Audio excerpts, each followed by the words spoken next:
감사하게도 저에게 질문이 들어와서 정정을 하고 시작할게요. 지난 시간에 제가 피를 바른다라는 것을 일치라고 했잖아요. 네. 그러면서 제가 성소를 할 때 피바름이라는 것을 했다고요. 근데 그것의 표현에 있어서 이제 제가 피를 기물마다 다 바른다고 했나 봐요. 네. 피를 바른다라고 했는데 출애굽기 40장에서 보시면 성소는요, 9절 읽어주실까요? 또 관유를 가져다가 성막과 그 안에 있는 모든 것에 발라 그것과 그 모든 기구를 거룩하게 하라. 그것이 거룩하리라. 너는 또 번제단과 그 모든 기구에 발라 그 안을 거룩하게 하라. 그 제단이 지극히 거룩하리라. 감사합니다. 그래서 기름을 부어서 거룩하게 해요. 네. 기름. 그리고 이 같은 기름을 누구에게 부을까요? 13절. 아론에게 거룩한 옷을 입히고 그에게 기름을 부어 거룩하게 하여 그가 내게 제사장의 직분을 행하게 하라. 그렇죠. 그리고 14절, 15절 보시면 같은 기름을 제사장에게 부어요. 네. 그렇죠? 아들들에게 부어요. 네. 그래서 지금 성소에 부어진 기름과 그리고 제사장에게 부어진 기름이 일치가 돼요. 그래서 이게 같다라고 하는 거예요. 근데 제가 거기서 표현을 막 빨리 하다가 중간에 건너뛴 부분이 있는 게 바로 이 피예요. 피를 한 번 더해주면 제사에서요. 자, 성소를 임명을 할 때는 무엇으로 하냐면 기름으로 일치시켜요. 임명을 할 때 무엇을 일치시킨다고요? 기름으로 일치시켜요. 그래서 성소에 부어진 기름이 똑같이 누구에게 부어졌어요? 제사장에게 부어졌어요. 일치가 되는 거예요. 이제 제사에서는요, 무엇으로 일치가 되냐면 피로써 일치가 되는 거예요. 제가 막 열심히 얘기하다가 중간에 혹시 실수한 부분이 있으면 제가 죄송하고 정정을 할게요. 그래서 피를 붓는다라는 것, 그리고 피를 바른다라는 것, 특별히 이제 어디에 발라요? 제단에 뿔에 바르죠. 뿔에 바르고 또 그리고 그거 가져가가지고는 이제 들어가는 제사가 있고요, 안 들어가는 제사가 있어요. 이거는 제사법에서 공부하시면 돼요. 어디로 갔냐면 휘장으로 갑니다. 그래서 휘장에다가 뿌려요. 이해하셨죠? 그래서 이것 역시 피를 바른다라는 것 역시 뭘 하냐면 일치가 되는 거예요. 일치. 이제 정정이 될 수 있겠죠? 그래서 일치가 된다. 그래서 피 뿌림, 기름 부음이라고 하는 것이 성소에 있어서 매우 중요한 거예요. 근데 잘 보시면 예수님의 생애 역시 기름 부음과 피 뿌림으로 구성되어 있다는 걸 볼 수 있죠. 이해되셨죠? 자, 우리 이제 침례 볼게요. 침례. 자, 우리 침례를 받을 때 순서가 있습니다. 뭐부터 해요? 먼저 누굴 믿어야 돼요? 예수님을 믿어야 되죠. 그러면 우리가 거듭나는 것을 하기 위해서 침례를 받아요. 그래서 이제 우리가 침례 받는 것은 이제 예수 그리스도와 함께 죽음이라고 표현합니다. 그리고 침례에서 올라오는 것을 거듭남이라고 하죠. 맞죠? 네. 그러면 성경이 약속한 게 뭐예요? 너희가 침례를 받고 회개하고 침례를 받고 나면 무엇을 받는다고 해요? 성령? 네, 성령을 받는다 그러죠. 이게 뭐예요? 성령 받네요. 그러면 아까 우리가 제사장 위임식과 같은 거죠. 제사장 위임식에서 어떻게 진행이 돼요? 출애굽기 40장 오셔서 12절 보시면 너는 또 아론과 그 아들들을 회막 문으로 데려다가 뭘 하라 그래요? 물로 씻겨라 라고 하죠. 그리고 물로 씻긴 다음에 옷을 입혀요. 그거 우리는 예수 그리스도로 옷 입는다라고 공부를 하고요. 그리고 그 다음에 뭘 받아요? 기름 부음 받아요. 그래서 기름 부음 받는 것을 우리는 성령을 받는다라고 할 수 있게 되겠죠. 따라서 이 과정을 통하여서 우리가 무슨 직분을 받게 된다라는 걸 보여주냐면 제사장의 직분을 받는다라는 것을 보여주는 거예요. 그리고 이 과정에서 가장 핵심은 뭐냐면 아까 말씀드렸듯이 일치시키는 것이 가장 중요합니다. 이 정도로 제가 했던 것에 대해서 이렇게 메꾸는 걸 해볼게요. 그리고 우리 이제 히브리서를 다시 가셔서요. 우리가 봐야 할 것들이 있어요. 오늘 사실 도전적인 질문들을 되게 많이 해야 될 때예요, 오늘이. 그래서 조금 집중을 해주셔야 될 거예요. 우리가 지난 시간에 죄와 상관없다라고 하는 표현을 제가 했던 거 기억나시죠? 죄와 상관없다라는 표현. 네. 우리 히브리서 6장에서 아니다, 9장 가야겠죠? 먼저 9장 가셔서 28절 한번 다시 읽어주실까요? 9장 28절. 이와 같이 그리스도도 많은 사람의 죄를 담당하시려고 단번에 들이신 바 되셨고 구원에 이르게 하기 위하여 죄와 상관없이 자기를 바라는 자들에게 두 번째 나타나시리라. 자, 여기서 이제 중요한 게 죄와 상관없다라는 표현이에요. 이제 또 중요한 것은 적을게 일단 죄와 상관없이 첫 번째가 아니라 몇 번째? 두 번째. 그러면은 첫 번째는 뭐 상관있지? 죄와 상관이. 그렇죠. 죄에 대한 문제를 해결하기 위해서 첫 번째 오셨고, 맞죠? 첫 번째는 그래요. 두 번째는 죄와 상관없이 무엇을 위해 오신대요? 구원에 이르게 하기 위해. 감사합니다. 그러니까 지금 구원. 네, 구원이라고 하는 거예요. 그러면은 예수님께서 두 번째 오실 때는 무엇을 고려할 이유가 없으시다라는 걸 말하고 있어요? 죄. 죄라고 하는 문제를 고려하실 이유가 없다라고 분명히 나와 있죠. 네. 맞죠? 네. 왜냐하면 예수님에게 안수한 사람은 그 죄가 다 어떻게 됐습니까? 전가됐으니까. 그렇죠. 전가되었기 때문에 예수님을 안수한 사람은 이해하셨죠? 예수님을 제사장이자 메시아로 그리고 나의 속죄 제물로 안수한 사람은 남은 건 뭐냐면 누구를 바라고 있다라는 것밖에 없는 거예요. 예수님을 바라고 있다라는 것 말고는 이제 더 이상 질문이 없습니다까지 이해하셨죠? 지금 바울은 이 이야기 지금 9장 28절까지에 가려고 6장 후반부부터 7장, 8장, 9장을 다 갈 거예요. 이제 여정이 어떤 목적을 가지고 있는지 아시겠죠? 그럼 네. 이 이야기를 하려면 바울이 넘어야 될 산들이 너무 많아요. 심지어 오늘 우리에게도 넘어야 될 산들이 되게 많죠. 예수님께서 재림하시는데 죄와 상관없이 오신다니까. 우리는 지금까지 제일 걱정하고 있는 게 죄잖아요. 그렇죠? 그러니까 넘어야 할 산들이 많겠죠? 네. 저도 되게 도전적이고요. 바울은 오죽 도전적이었겠어요. 왜냐하면 히브리 이게 서가 써졌을 그 당시의 사람들은 다 뭐에만 꽉 차 있었냐면 메시아는 좋아, 왕이야, 우리의 구원자이긴 해. 하지만 메시아는 제사장이 아니지. 그래서 이스라엘 백성들이 바벨론에서 포로되었다 돌아와가지고요. 성소도 짓고 다 했죠. 네. 예루살렘 다 복원했어요. 그런데 죽어도 뽑지 않은 사람이 왕이에요. 왜? 자기네가 왕 구했다가 망했잖아요. 그쵸? 사무엘상에 나오잖아요. 왕 달라 그랬다가 진짜 저주의 말씀 그대로 모든 것을 답습해가지고는 망해서 약 400년 동안 이 이스라엘 백성들은 다시 말해 유대인들은 왕을 절대 스스로 안 뽑고 지냈어요. 그래서 이 주권이 왕에 있지 않고 누구에게 있었냐면 제사장이라고 하는 이 집단과 아시겠죠? 사두개인이라고 하는 그 집단이 마치 이제 왕처럼 제사장이자 뭐가 돼버린 거예요? 통치자가 돼버린 거예요. 그러니까 얘네들은 진짜로 우리는 다시는 우리 스스로 왕을 안 뽑는다. 누가 오기 전까지는? 메시아가 오기 전까지는. 근데 제사장을 왜 뽑았냐? 왜? 메시아도 대체할 수 없는 직분이 뭐냐면 제사장이다 생각을 한 거예요. 그래서 예수님 오셨을 때 제사장들이 기억나시죠? 요한복음에 예수님이 아무에게도 자신을 의탁하지 않으셨다. 왜냐하면 그 속에 무슨 생각이 있는지 아셨기 때문이다라고 하지 않습니까? 제사장들은 유력한 사람으로서 예수님을 도울 수 있었어요. 예수님이 협력만 했다면, 말만 잘 들었다면.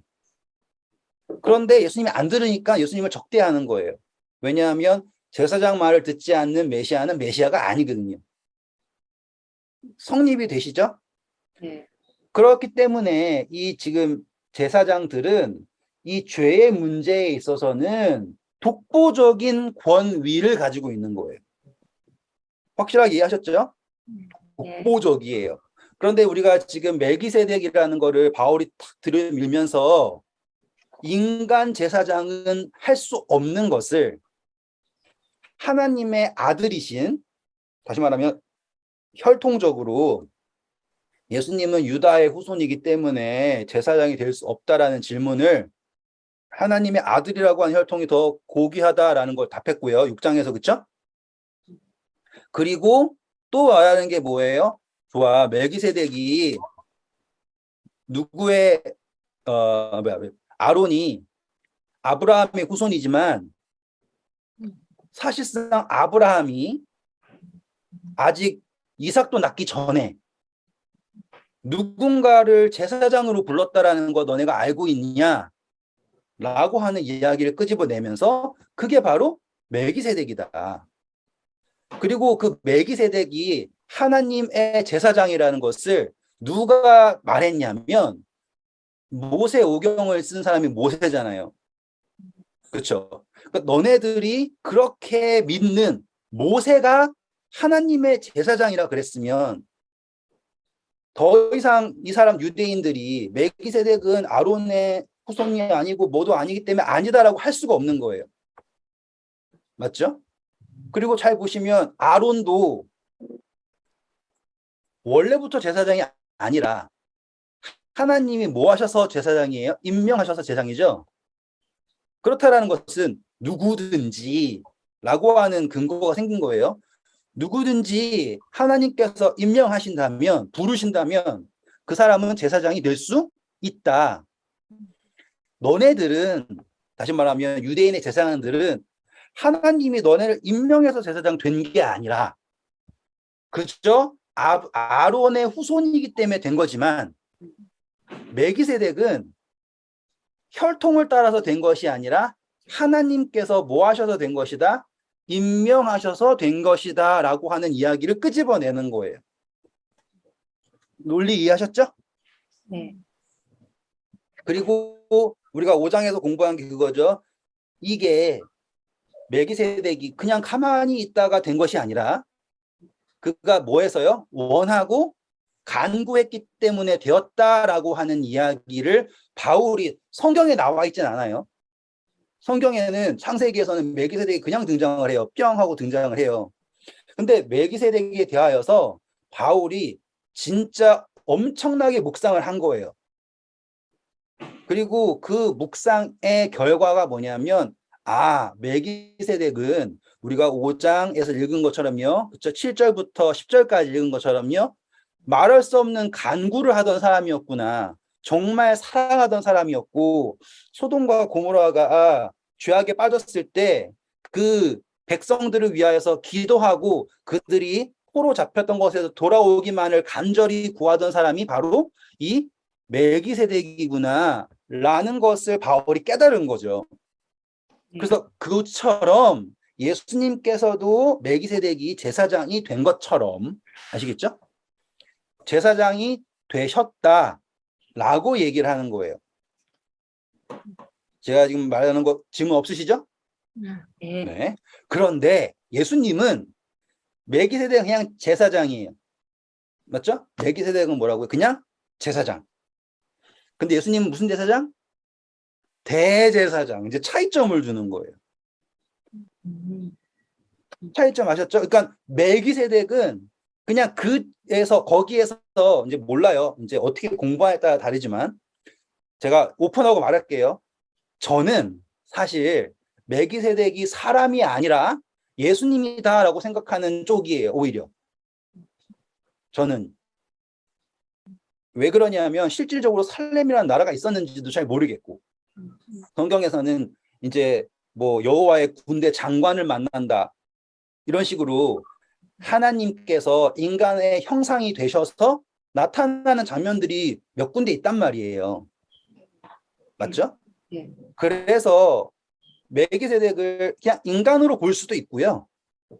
저처럼 묵상을 계속 하다 보면 이게 예수님께서 진짜 나타나셔서, 아시겠죠? 사람의 형태로 나타나셔서 영접하셨고, 그것에 대하여서 아브라함이 11조를 드리고 경배를 했다라는 거를 이제 이렇게 생각을 할 수도 있어요. 이거는 제가 열린 거예요. 누구도 답을 몰라요. 어딜 가서 무엇을 읽어보시고 누구에게 물어봐도 답은 없어요. 왜냐하면 정확하게 기록되어 있지 않기 때문에. 하지만 저는 이쪽을 선호해요. 이해하시리라고 믿습니다. 네. 그리고 이제 그 멜기세덱에 대하여서 이제 바울이 아론보다 뛰어날 수밖에 없다라는 걸 이야기하겠죠. 여기까지 이해하셨죠? 네. 그리고 이 대제사장이라 칭하심을 받는 것을 누구로부터 받았다? 하나님으로부터 받았다라는 것까지가 우리가 지난 시간에 공부한 내용이에요. 자, 이제 가볼게요. 그런데 이제 6장 1절 한번 읽어보실까요? 그러므로 우리가 그리스도의 도의 초보를 버리고 죽은 행실을 회개하고 하나님께 대한 신앙과 신뢰들과 안수와 죽은 자의 부활과 영원한 심판에 관한 교훈의 털을 다시 닦지 말고 완전한 대로 나갈지니라. 자, 한번 잘 생각해 보세요. 도의 초보라고 하죠. 초보. 네. 이거 우리 옛날에 초등학문 이런 거 본 적 있지 않아요? 네. 그 말투가 다 누구예요? 바울이요. 바울이죠? 네. 네. 그리고 좀 이따가 이제 젖 먹는 이야기 나올 거예요. 읽었죠? 아까 우리 14절에 단단한 음식 기억나시죠? 네. 히브리서 5장 12절부터 보실까요? 때가 오래되었으므로 너희가 마땅히 선생이 되어 있을 터인데 너희가 다시 하나님의 말씀의 초보에 대하여 누구에게서 가르침을 받아야 할 처지이니 단단한 음식은 못 먹고 젖이나 먹어야 할 자가 되었도다. 이는 젖을 먹는 자마다 어린아이니 의의 말씀을 경험하지 못한 자요. 단단한 음식은 장성한 자의 것이니 그들은 지각을 사용함으로 연단을 받아 선악을 분별하는 자들이니라. 감사합니다. 자, 그래서 이 바울이 부드러운 음식을 이제 과거의 지식이라고 할게요. 과거의 지식, 믿음 할게요.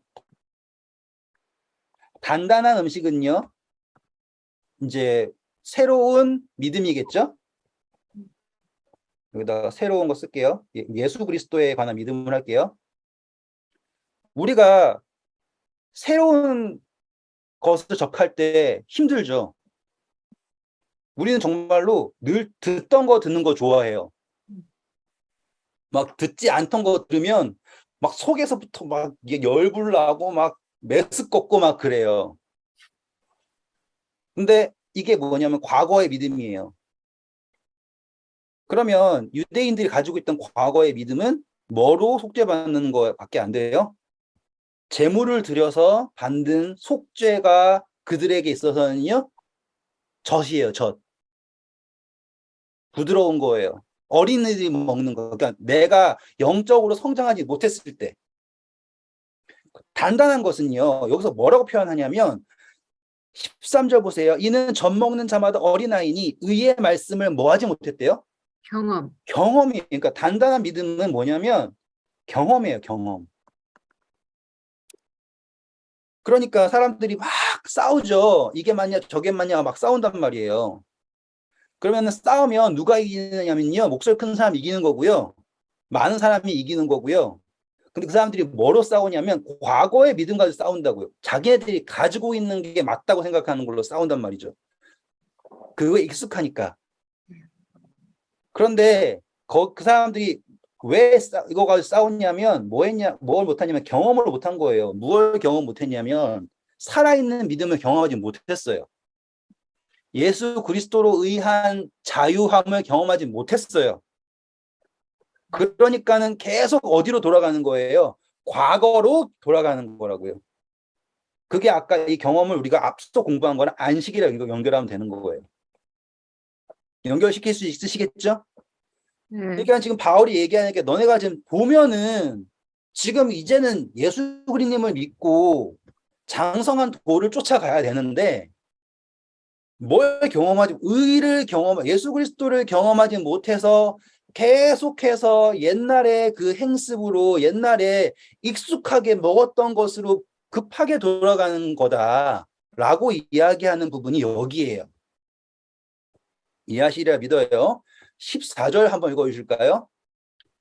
단단한 음식은 장성한 자의 것이니 그들은 지각을 사용함으로 연단을 받아 선악을 분별하는 자들이니라. 감사합니다. 재밌는 거예요. 자, 여기 단단하다라고 하는 거예요.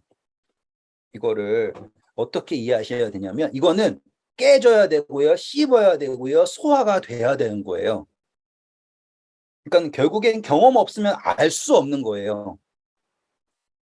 그리고 이제 경험을 하잖아요. 그러면 이게 뭘 알 수 있냐면 선한지 악한지를 알 수 있대요. 이거 되게 재미있는 거예요. 왜 그러냐? 자, 과거의 믿음은 이제 율법이라는 거죠. 율법주의를 얘기하는 거예요. 이거는 내가 선하다 악하다가 정했어요? 아니면은 정해져 있어요? 정해져 있어요. 정해져 있죠. 정해져 있으니까 거기에 옥매여서 이야 이거예요. 근데 예수님 보세요. 예수님은 율법에 얽매여 있으셨어요? 거기에서 자유로우셨어요? 자유로우셨어요. 자유로우셨죠. 하지만 그렇다고 그걸 어기셨어요? 음. 아니죠. 그걸 어떻게 하셨어? 성취하셨죠. 그러니까 본래 목적을 아신다고요. 안식일에 일하면 안 돼라고 했을 때 유대인들은 일하면 안 돼 이러고 했단 말이에요. 해지는 시간 재고. 예? 난 이해가 안 가는 행동들을 막 했단 말이에요. 그런데 예수님께서는 그렇지 않죠. 예수님께서는 뭐 하시는 거예요? 성취하신 거예요. 왜냐하면 무엇이 선한지를 스스로 판단하실 수 있다라는 거죠. 차이 좀 이해하실 수 있겠어요? 네. 경험 없이 판단하는 거는 사단이고요. 차이 좀 아시겠죠? 그냥 내가 원하는 대로 판단하는 건 사단이고요. 하나님의 의를 경험함으로써 판단하게 되는 거는 그것을 성취하게 되는 거예요. 그래서 우리가 예배를 드릴 때 자유함을 느낀다라고 하는 게 바로 이걸 말하는 거예요.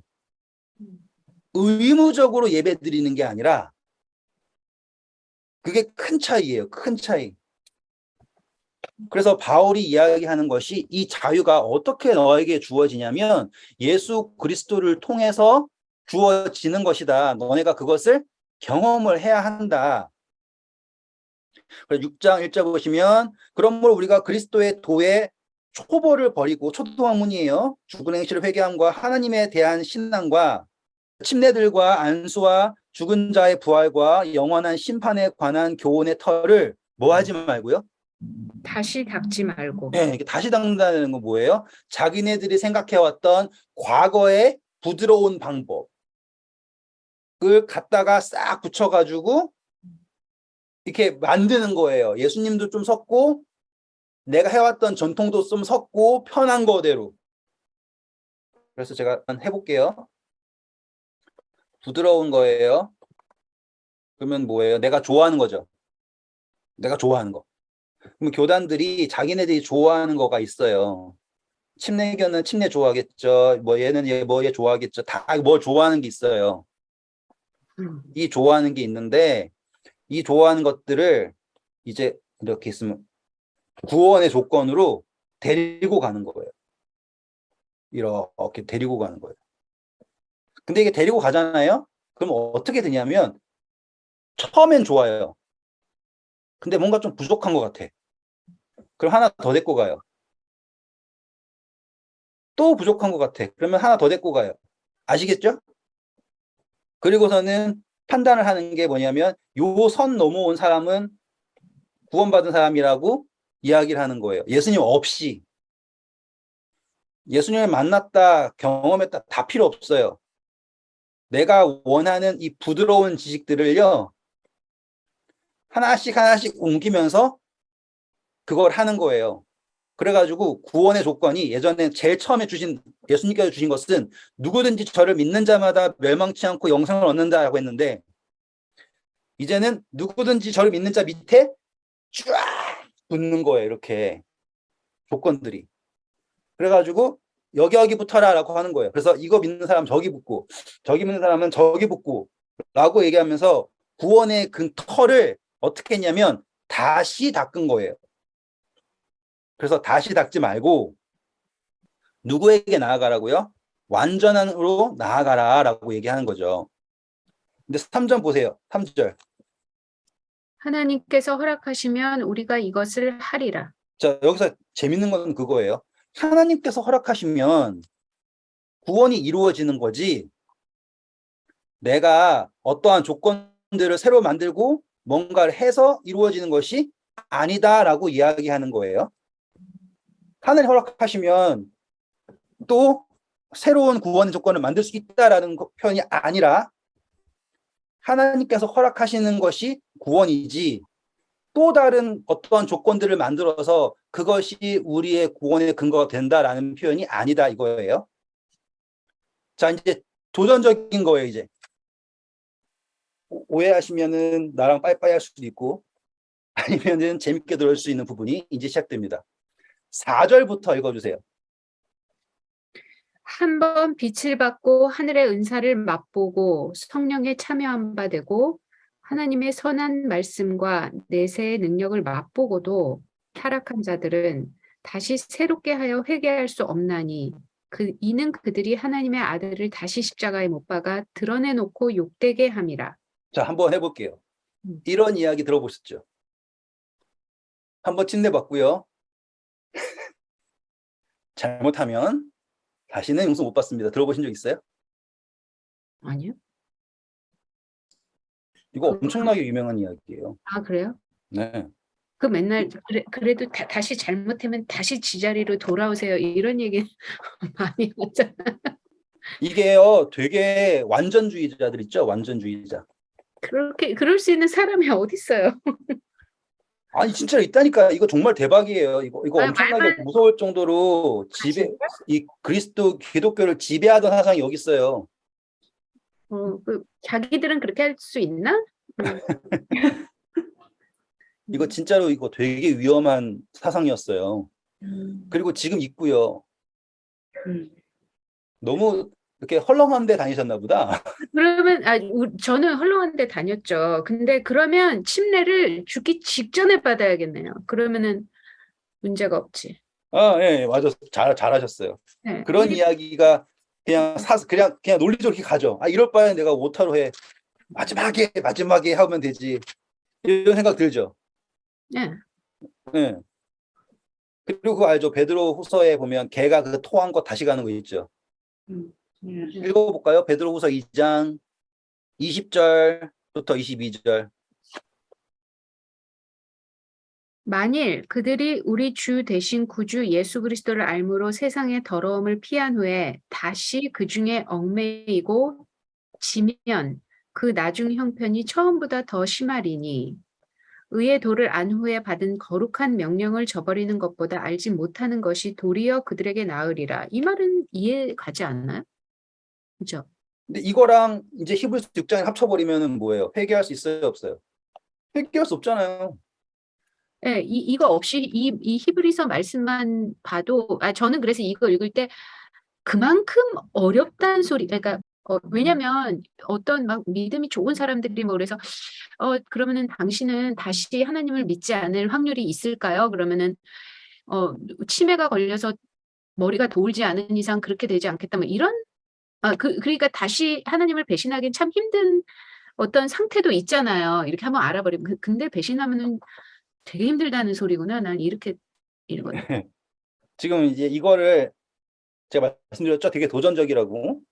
네. 다시 이제 히브리서에 오셔가지고 이 사람들이 이해하고 있는 게 있어요.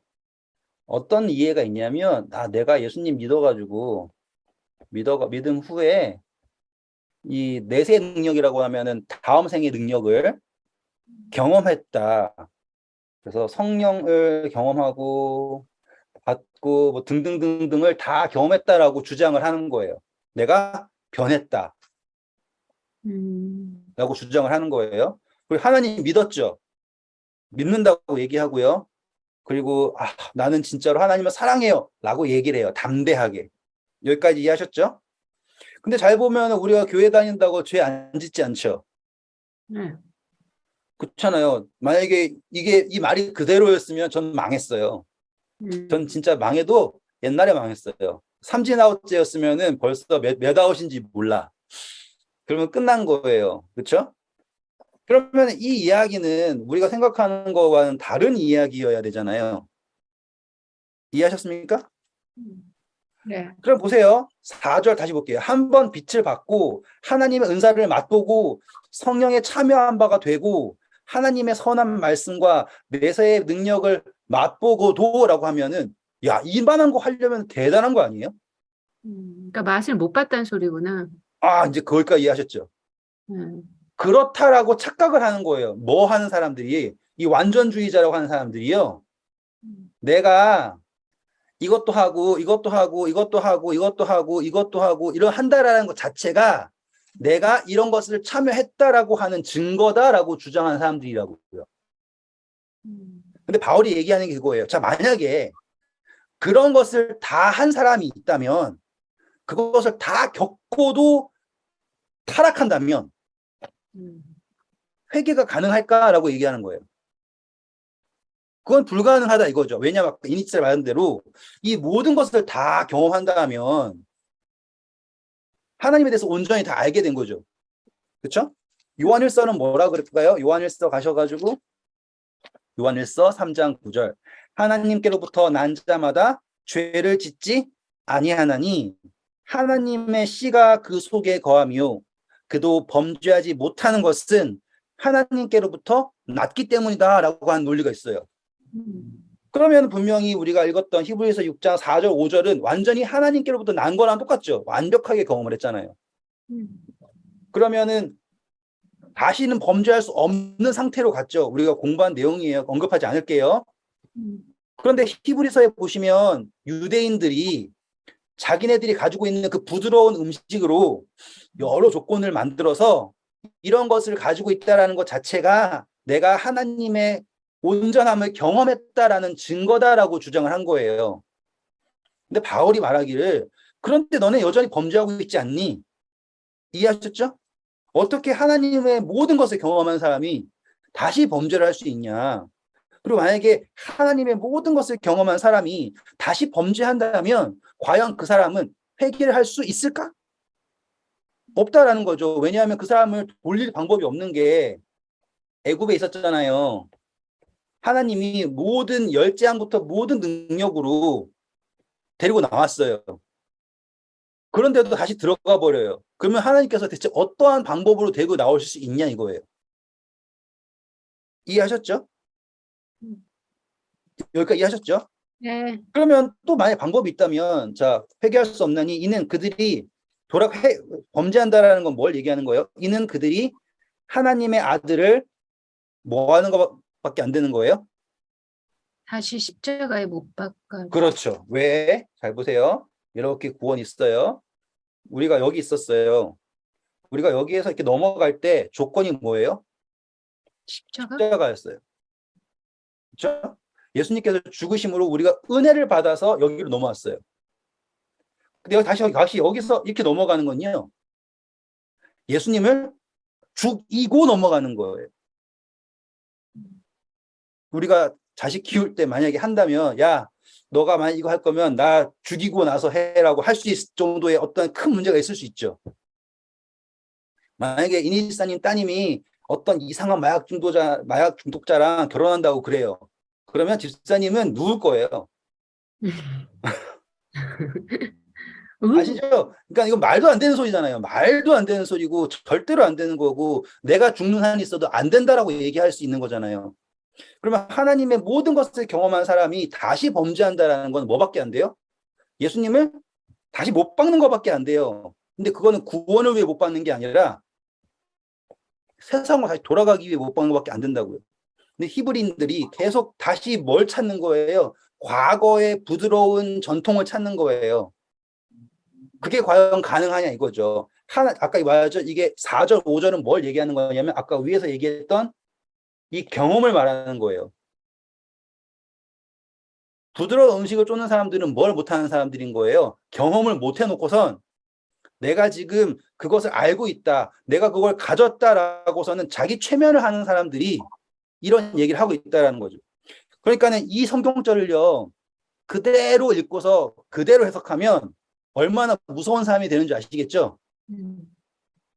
진짜로 그런 사람 안 만나보셨어요? 엄청나게 많아요. 진짜 나는 그런 사람이랑 안 놀아요. 다행이에요. 엄청나게 많아요. 짜증나서 못 놀아요. 그래가지고 이런 걸 가지고서요, 예수님 믿고 나서부터 조심해야 된다고. 정말로 조심해야 된다고. 그래가지고 절대로 이런 데 근처에도 가면 안 되고, 주변에 사람들은 만나도 안 되고, 하고서는 막 다 잘라버리고는 진짜로 버림받지 않게. 그러니까 구원에서 버림받을까봐 엄청 걱정하는 거예요. 그러니까 완전히 막 쫄아가지고 신앙생활하는. 예, 예, 예, 예. 신앙을 그렇게 한다니까요. 이것 때문에, 이런 것 때문에. 신기하게 다행이게도 제가 해석한 걸 듣고서는 저를 떠나지 않으시니까 아주 좋네요. 근데 이런 거 가지고서는 절대로 안 된다라고 얘기하는 분들이 있다고요. 근데 그러면 또 문제가 뭐냐면, 그러면 이것을 다 경험하는 때가 언제냐 이거예요. 아시겠어요? 그래서 사람들이 어떻게 얘기하냐면, 아직 괜찮대요. 죄 범죄에도. 왜냐하면 아직 당신 성령 아직 안 받았잖아. 아직 잘 모르잖아. 이런 식으로 해가지고는 아직은 괜찮아. 아직은 괜찮아. 그러잖아요. 그럼 얼마나 이게 웃기게 되냐면, 예전에는 예수님 믿고 성령 받아야 되거든요. 근데 성령 받는 게 무서워. 하나님을 경험하는 게 무서워. 왜냐하면 경험하고도 실수할까 봐. 안 되니까. 진짜 이상한 논리가 돼가지고는 사람들이 입이 확 그냥 망가지게 하는 게 이런 것들을 문맥 안 보고 그냥 해석해가지고 문제가 되는 거예요. 그렇게 이해하셨죠? 베드로후서랑 여기에 있는 히브리서 6장에 있는 이야기는 뭘 얘기하냐면 예수님 믿고서 범죄한다라는 것 자체가 다시는 기회를 안 준다라는 게 아니에요. 자신이 내가 완전히 깨달았다라고 착각하는 게 문제다 이거예요. 내가 모든 것을 다 알고 내가 하는 방식이 최고고 이게 완전히 맞으니까 나는 의를 이뤘어라고 이야기하는 그것 자체가 얼마나 논리적으로 문제가 되는지를 바울이 설명을 하는 거예요. 그러니까 그 다음 문장을 보면 확실하게 이해할 수 있겠죠? 그 다음 문장 봐볼게요. 7절부터 가보세요. 땅이 그 위에 자주 내리는 비를 흡수하여 밭가는 자들이 쓰기에 합당한 채소를 내면 하나님께 복을 받고 만일 가시와 엉겅퀴를 내면 버림을 당하고 저주함에 가까워 그 마지막은 불사름이 되리라. 사랑하는 자들아 우리가 이같이 말하나 너희에게 이보다 더 좋은 것 곧 구원에 속한 것이 있음을 확신하노라. 감사합니다. 잘 보시면 갑자기 뜬금없이 땅 이야기 나오니까 헷갈리는 것 같잖아요. 근데 이거 뜬금없는 이야기가 아니에요. 우리가 지난 시간에도 갑자기 새로운 이야기가 나와 이게 무슨 이야기 생각했던 것처럼 이건 뜬금없는 이야기가 아니라 앞에서 설명한 이야기에 대하여서 정확한 부연 설명을 한 거예요. 이거는 이사야서 55장을 그대로 가지고 온 이야기예요. 인용한 거예요. 이사야서 55장 가서 읽어볼게요. 이사야서 55장 6절부터 읽을게요. 너희는 여호와를 만날 만한 때에 찾으라. 가까이 계실 때 그를 부르라. 악인은 그의 길을, 불의한 자는 그의 생각을 버리고 여호와께로 돌아오라. 그리하면 그가 긍휼히 여기시리라. 우리 하나님께로 돌아오라. 그가 너그럽게 용서하시리라. 이는 내 생각이 너희의 생각과 다르며 내 길은 너희의 길과 다름이니라. 여호와의 말씀이니라. 자, 일단 다르다 그러죠. 네. 돌아오는 게 먼저예요. 너가 생각한 대로 뭔가 해결하고 오지 말고 그냥 오라는 거예요. 그 다음 절부터 이는 하늘이 땅보다 높음 같이 내 길은 너희 길보다 높으며 내 생각은 너희 생각보다 높음이라. 이는 비와 눈이 하늘로부터 내려서 그리로 되돌아가지 않고 땅을 적셔서 소출이 나게 하며 싹이 나게 하여 파종하는 자에게는 종자를 주며 먹는 자들에게는 양식을 줌과 같이 내 입에서 나가는 말도 이와 같이 헛되이 내게로 돌아오지 아니하고 나의 기뻐하는 뜻을 이루며 내가 보낸 일에 형통함이니라. 자, 이제 하나님께서 하신 말씀이라면 헛되이 돌아가지 않고 뭘 한다 그래요? 열매를 얻는다 그러죠. 네. 맞습니까? 그리고 분명히 여기서는 사람의 뜻과 하나님의 뜻은 같을 수 없다. 없다라고 하죠. 어느 게 더 높아요? 하나님의 뜻이 더 높다라고 얘기하죠. 그럼 바울은 그걸 그대로 가지고 온 거예요. 가지고 와가지고, 자, 너네들이 지금 뭘 자랑하냐면 사람의 뜻을 자랑하고 있는데, 그러면 뭐가 있어야 되는 거예요? 열매가 있어야겠죠? 음. 하나님의 뜻은 지금 너네들이 생각하는 부드러운 음식이 있지 않다. 만약에 부드러운 음식이 있었다면 열매가 있겠지. 근데 열매가 없지 않냐. 그리고 너네가 사람의 뜻대로 모든 걸 지켜가지고 의의 경험, 내세의 능력, 하나님의 뜻 모든 것을 깨달았다면 다시 범죄하면 안 되는데 다시 범죄하고 있지 않니? 이해하시겠죠?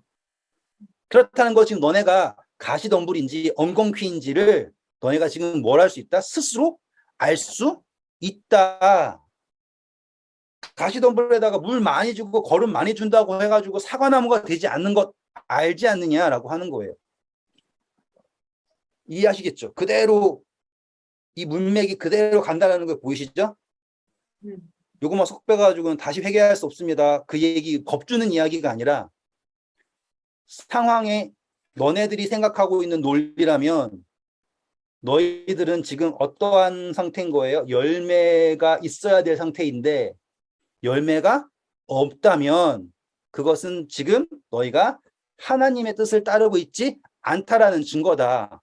왜냐하면 하나님의 말씀은 살아있고 그쵸? 생동력이 있어서 좌우의 날선 어떤 권고보다 예리해가지고 관절과 혼과 그쵸? 골수와 모든 것을 찔러 쪼개기까지 한다는데 이사야서 55장에 따르면 열매가 무조건 절대로 헛되이 돌아오지 않는다고 하는데 너희는 열매 없지 않니? 라고 하는 논리예요. 그러면 오해할 부분이 하나도 없죠? 네.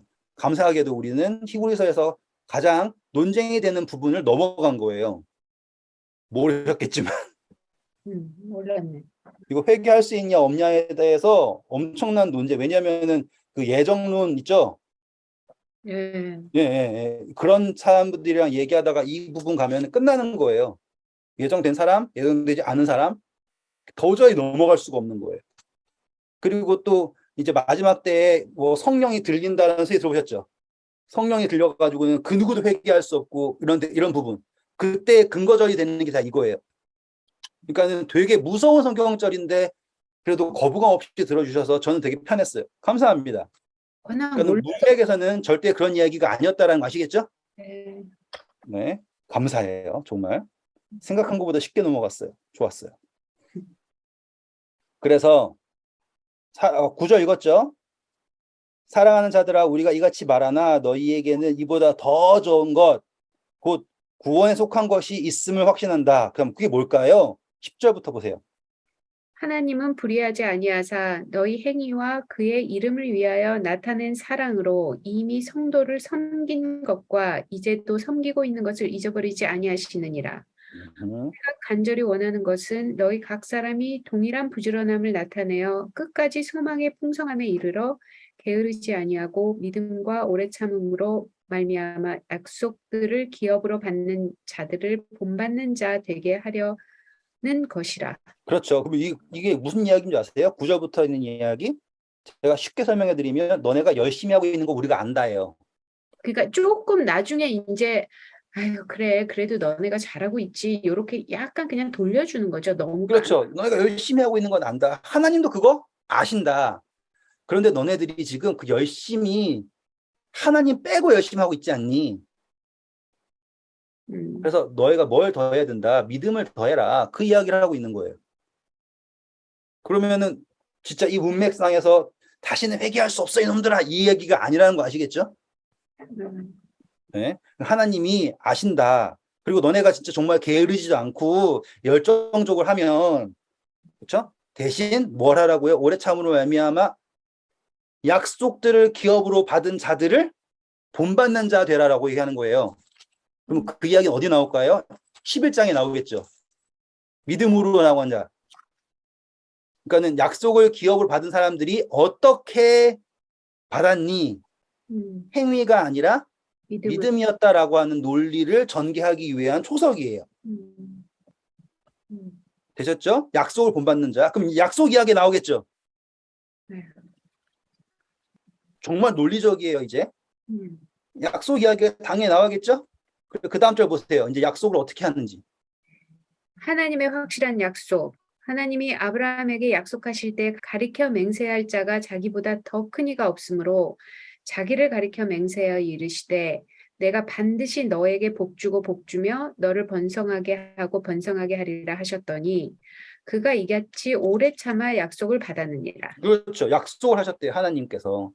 하나님께서 약속을 하실 때 어떠한 조건을 달고 하신 게 아니라 자기에게 자기의 이름을 걸고 내가 내 이름으로 맹세하노니라고 하시단 말이에요. 그러면 우리가 구원에 있어서 조건이 있다면 누구겠니예요. 하나님밖에 없다라고 하는 걸 바울이 이야기하겠죠. 그러니까 그것을 뭐 하는 것밖에 답이 없다? 믿음밖에 없다라는 걸 끌고 나가겠죠, 이제. 그리고 하나님은 약속하시고서는 변할까요, 안 변할까요? 라고 하는 이야기를 설명할 거예요, 이제. 왜냐하면 사람들이 그 예수님께서 구원하시게 했는데 세상 보니까 요즘 세상이 미쳐 돌아가지 않습니까? 뭐 이러면서 다른 어떠한 걸 들어밀 수 있잖아요. 근데 바울은 그렇지 않다라는 걸 설명하겠죠. 읽어주세요. 사람들은 자기보다 더 큰 자를 가리켜 맹세하나니 맹세는 그들이 다투는 모든 일의 최후 확정이니라. 하나님은 약속을 기업으로 받는 자들에게 그 뜻이 변하지 아니함을 충분히 나타내시려고 그 일을 맹세로 보증하셨나니 이는 하나님이 거짓말을 할 수 없는 이 두 가지 변하지 못할 사실로 말미암아 앞에 있는 소망을 얻으려고 피난처를 찾은 우리에게 큰 안위를 받게 하려 하십니다. 우리가 이 소망을 가지고 있는 것은 영혼의 닷 같아서 튼튼하고 견고하여 휘장 안으로 들어가나니 그리로 앞서 가신 예수께서 멜기세덱의 반차를 따라 영원히 대제사장이 되어 우리를 위하여 들어가셨느니라. 자, 우리 일단 하나님은 거짓말하지 않으십니다. 그렇죠? 그러니까 그분은 변했어요. 그러니까 자기 스스로도 부인하지 못하고 또 하나님은 뭐도 못하신다고요? 거짓말도 못하세요. 그러니까 완벽한 거죠. 그러니까 하나님 변하지 않으세요. 오케이, 좋아요. 또 하나님은 또 거짓말도 못하세요. 오케이. 그럼 더 이상 어떻게 하나님의 약속, 언약을 우리가 의심할 수 있겠니? 라고 하는 걸 딱 시작을 했어요. 그렇죠? 그러므로 이 언약을 우리가 믿죠. 맞습니까? 이 언약을 믿는 믿음이 우리에게 뭐 같은 거예요? 닷 같다라는 거, 닷. 19절이죠. 그렇죠? 우리가 이 소망을 가지고 있는 것은 영혼의 닷 같아서 튼튼하고 견고하여 어디로 간다고요? 휘장 안으로 들어가는. 그렇죠. 이게 닷이 같아서 휘장 안으로 들어간대요. 다시 성소가 나오겠죠, 우리? 그래가지고 우리가 휘장을 어디로 할 거냐라고 하는 걸 해야 되잖아요. 그렇죠? 근데 여기서 지금 예수님께서 어떠한 명분을 가지고 들어가시냐가 중요한 거죠. 멜기세덱과 같은 대제사장으로서 들어가는데 어디로 들어간다 그래요? 휘장. 자, 1번, 2번, 3번인데 얘는 아닐 거고 당연히 3번. 1번이냐 2번이냐라는 질문이에요. 2번. 맞아요? 네. 그러면 자 이제 어디로 들어가셨다라는 표현을 앞에도 똑같이 했죠. 네. 우리 4장 14절부터 15절 보세요. 그러므로 우리에게 큰 대제사장이 계시니 승천하시니 곧 하나님의 아들 예수시라. 우리가 믿는 도리를 굳게 잡을지어다. 우리에게 있는 대제사장은 우리의 연약함을 동정하지 못하실 리가 아니요 모든 일에 우리와 똑같이 시험을 받으신 이로되 죄는 없으시니라. 그러므로 우리는 긍휼하심을 받고 때를 따라 돕는 은혜를 얻기 위하여 은혜의 보좌 앞에 담대히 나갈 것이라. 자, 그러면 이걸 두 절을 똑같이 멜기세덱 대제사장 똑같죠? 그러면 4장 16절과 6장 20절이 같은 이야기라는 걸 아시겠죠? 똑같이, 그렇죠? 근데 네. 우리는 아직까지 6장 20절에서 나오는 휘장이 1번인지 2번인지는 몰라요. 그렇죠? 그런데 4장 16절을 보니까 우리가 나아갈 수 있는 데에 뭐가 있냐면 은혜의 보좌가 있다네요. 은혜의 보좌를 우리가 멋진 말로 바꾸면 뭐게요? 시은좌. 그래서 우리 법궤 위에 뭐가 있어요? 시은좌가 있죠. mercy seat. 법궤에 순금으로 만든 판이 있잖아요. 그러면 우리는 바울이 어떠한 의도를 가지고서는 6장 20절 썼는지를 아시겠죠? 그 우리의 닻이, 영혼의 닻이 휘장 뒤에 있대요. 그러면은 여기에 있을지 여기에 있을지라고 하는 질문이 생기겠지만, 그러니까 저는 지금 사실을, 그러니까 저는 제 의견을 말하는 게 아니라 앞에 있는 이야기와 뒤에 있는 이야기가 같은 단어가 반복되고 있죠. 멜기세덱, 멜기세덱, 그렇죠? 그리고 성소, 성소, 그리고 예수님이 앞장서 하셨고 우리가 들어간다. 나아가는 게 뭐냐? 은혜의 보좌가 있는 곳이다. 그렇다면 이 휘장은 문맥상 무엇일 수밖에 없다? 여기에 있는 휘장일 수밖에 없다라는 거예요. 더욱이 성소에서, 성경에서 휘장이라고 언급할 때 굳이 이렇다 저렇다라고 이야기하는 게 딱 한 번 나오는 게 바로 이 히브리서예요. 우리가 9장 가셔가지고 9장 1절 먼저 읽어봐 주실까요? 1절. 첫 언약에도 섬기는 예법과 세상에 속한 성소가 있더라. 자, 세상에 속한 성소예요. 그러니까 구별 딱 했어요. 세상에 속한 성소. 2절. 예비한 첫 장막이 있고 그 안에 등잔대와 상과 진설병이 있으니 이는 성소라 일컫고. 그렇죠. 확실하죠? 또 3절. 또 둘째 휘장 뒤에 있는 장막을 지성소라 일컫나니 그렇죠. 감사합니다. 이것 때문에 이제 난리를 치는 거예요. 여기 있네. 그래서 둘째 휘장이다라고 하면서 이게 구별되는 거다라고 하는 거예요. 이게 2절 보시면 분명히 첫 나오죠. 첫 장막 나오죠. 네. 그럼 이거는 구별한다라는 뜻이에요. 성소를 두 개의 방으로 구별하는데 첫 번째는 요겁니다. 성소입니다라고 얘기하는 거고요. 두 번째 방은 이라고 얘기하는 거겠죠. 그러니까 두 번째 휘장이라고 이야기하는 게 아니라 두 번째는 어디에 뒤에 있다고요? 휘장 뒤에 있다라는 거예요. 둘째 휘장 뒤에 있다가 아니라 첫 번째 성소의 첫 번째 방은 여기고요. 두 번째 방은 지성소인데 이 휘장 뒤에 있습니다라는 표현이에요. 그러니까 어떻게 읽느냐에 대한 차이인데 이거를 어떻게 읽고 싶은 사람은 이거를 어떻게 읽겠죠. 그리고 그 첫 번째 그 장막은 매일매일 들락날락 거리는 거 아니에요? 그렇죠. 거기 매일매일 가야 돼요. 그래서요, 우리가 여기서 집중해야 될 게 있어요. 바울이 지금 히브리서에서 막 하고 싶은 이야기가 뭘까요? 예. 아시겠죠? 하고 싶은 이야기가 1번에 갔냐, 2번에 갔냐라는 거 하고 싶은 이야기가 아니겠죠, 목적이. 예수님이 지금 어디 있다라고 이야기하고 싶었으면 단도직입적으로 얘기했겠죠. 하지만 바울은 지금 그게 중요한 게 아니에요. 제 의도 이해하시겠죠? 우리는 지금 히브리서를 공부하는 거니까 이게 1번이냐 2번이냐를 가지고 싸우지는 않을 거예요. 하지만 문맥상 2번이라는 거예요. 그리고 성경에서 항상 휘장은 뭘 얘기하고 있었고요. 지성소에 있는 휘장을 얘기했고 또한 예수님께서 돌아가실 때 반으로 갈라진 것은 휘장이 어디 있는 거예요? 지성소에 있는 휘장이에요. 당시에 이거는 문이에요. 아무튼 이거는 무슨말 넘어갈게요. 그래서 지금 중요한 개념은 뭐냐면 우리가 믿음의 소망이 신기하게도 우린 아직 세상에 있지만 우리의 닻은 어디에 있다라는 거 이미 하나님의 보좌 앞에 있다라는 뜻이에요. 바울이 이야기하고 싶은 게 그거라는 거예요.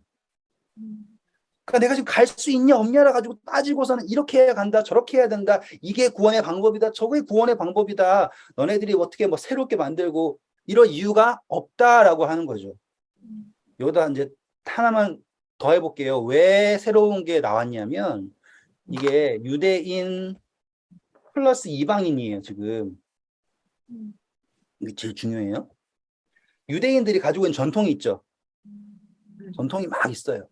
근데 이 이방인들도 만만치 않은 사람이에요. 이방인들은요 이 이방 신들을 믿어오던 풍습이가 있어요. 풍습. 그리고 잘 보시면 이 유대인들이 가나안 땅에 들어가가지고는 제일 먼저 복사하는 사람들이 누구예요? 가나안 민족이죠.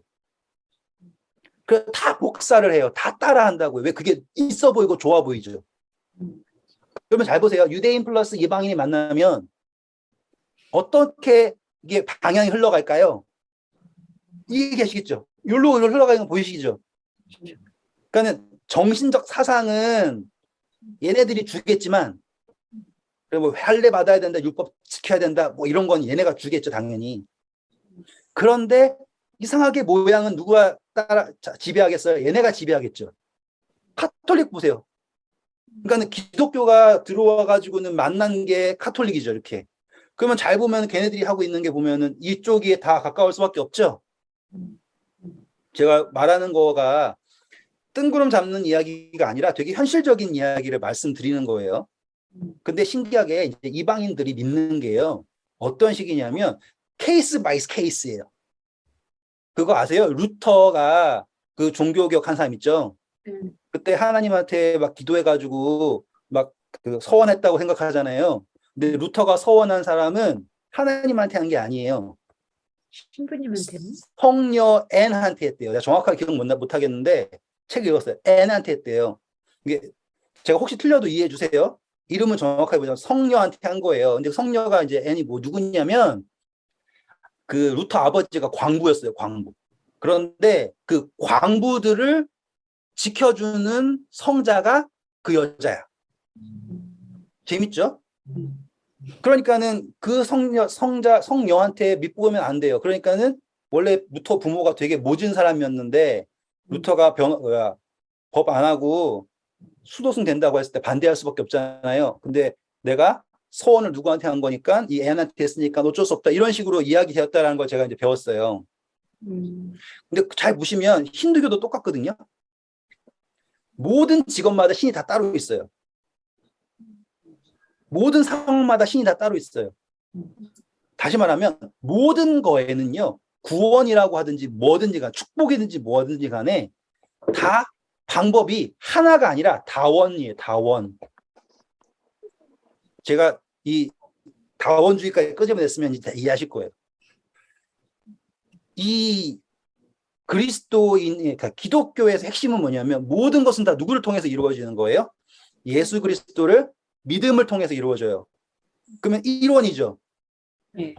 그런데 이방인 신이 들어오면서부터 이 다원주의가 들어왔잖아요. 그러니까 이 다원주의에다가 유대인이 가지고 있는 전통이 있죠. 그러면 전통도 어때요? 다양하죠. 그 거기에다가 이것까지 붙어지니까 이게 그냥 기묘한 어떠한 괴물이 돼버린 거예요.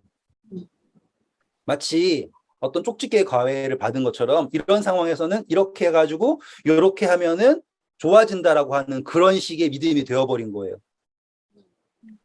그러니 그거 들어보셨어요? 무당들이 얘기할 때 무당들이 뭐 죄가 있으면 이쪽에 향해서 몇 번 절하고 뭐 하고 방법론을 알려주죠. 삐뚤어진 어떠한 거. 아까 바울이 얘기하는 거가 뭐냐면 구원의 터를 새로 닦을 필요가 없다라고 할 때 등장하는 게 뭐예요? 침례와 안수와 죽을 자들의 부활과 영원한 심판에 관한 교훈의 터를 다시 닦을 필요가 없다라고 하잖아요. 이런 것들이 그냥 혼란을 맞는 게 바로 이 유대인의 전통 그것과 이방인이 가지고 있는 다원 이 신은 이 신 위한 거고 저 신은 저 신을 위한 거고 이건 이렇게 되는 거고 저건 저렇게 되고 하는 그런 것들의 혼잡이 만들어낸 괴물인 거예요. 괴물. 근데 거기에 뭐가 없냐면 방법만 있고 여기에는 방법 또는 조건만 있고 믿음이 없는 거예요. 이해하시겠죠? 그래서 바울은 지금 너희들이 필요한 것은 이 믿음을 어떻게라고 하는 게 필요하다라고 얘기하죠.